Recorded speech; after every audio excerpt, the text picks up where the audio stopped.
यहाँ है आज की इन टच मिनिस्ट्रीज की भक्ति। आज के शास्त्र पठन का स्रोत है मार्क 9 अध्याय 17 से 27 श्लोक।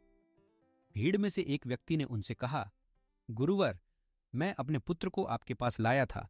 उसमें समाई हुई आत्मा ने उसे गूंगा बना दिया है। जब यह दुष्टात्मा उस पर प्रबल होती है, उसे भूमि पर पटक देती है, उसके मुंह से फेन निकलने लगता है, वह दांत पीसने लगता है तथा उसका शरीर ऐंठ जाता है। मैंने आपके शिष्यों से इसे निकालने की विनती की थी, किंतु वे असफल रहे। मसीह यीशु ने भीड़ से कहा, अरे ओ अविश्वासी और बिगड़ी हुई पीढ़ी! प्रभु यीशु ने कहा, मैं कब तक तुम्हारे साथ रहूंगा, कब तक धीरज रखूंगा? यहां लाओ बालक को। लोग बालक को उनके पास ले आए।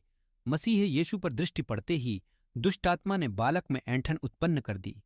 वह भूमि पर गिरकर लौटने लगा और उसके मुंह से फेन आने लगा।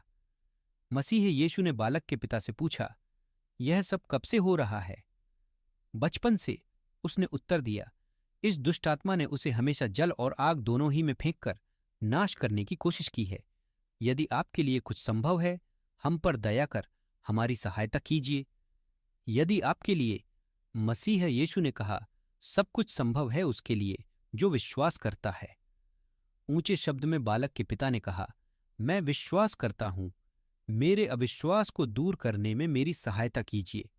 जब मसीह यीशु ने देखा कि और अधिक लोग बड़ी शीघ्रतापूर्वक वहां इकट्ठा होते जा रहे हैं, उन्होंने दुष्टात्मा को डांटते हुए कहा, ओ गूंगे और बहिरे दुष्टात्मा, मेरा आदेश है कि इसमें से बाहर निकल जा और इसमें फिर कभी प्रवेश न करना।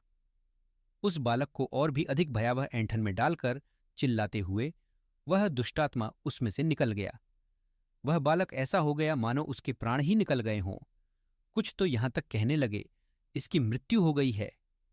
किंतु मसीह यीशु ने बालक का हाथ पकड़ उसे उठाया और वह खड़ा हो गया।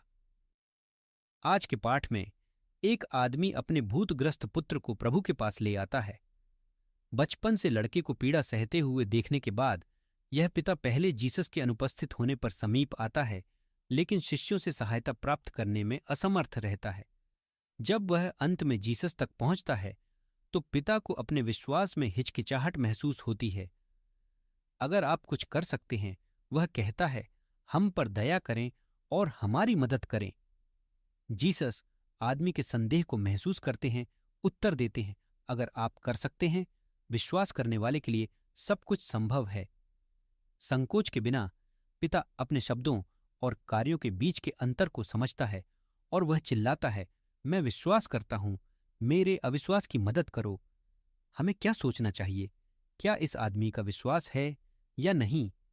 फिर भी जब हम और अधिक ध्यान से देखते हैं तो हम समझते हैं कि यह पिता पूरी तरह से निर्लज्जता के साथ प्रभु की ओर चिल्ला रहा था।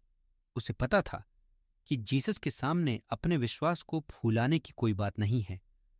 बजाय इसके वह विनम्रता से मानता है कि जबकि वह वास्तव में जीसस की बचाव की शक्ति में विश्वास करता है, कुछ चीजें जैसे कि उसका अपने पुत्र के प्रति चिंता अभी भी उसके ईश्वर में विश्वास के साथ हस्तक्षेप कर सकती है।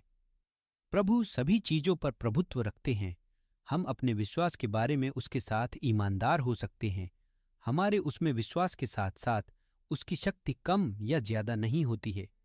हमारे अनुभव के बावजूद हम विश्वास कर सकते हैं कि ईश्वर हमेशा नियंत्रण में होते हैं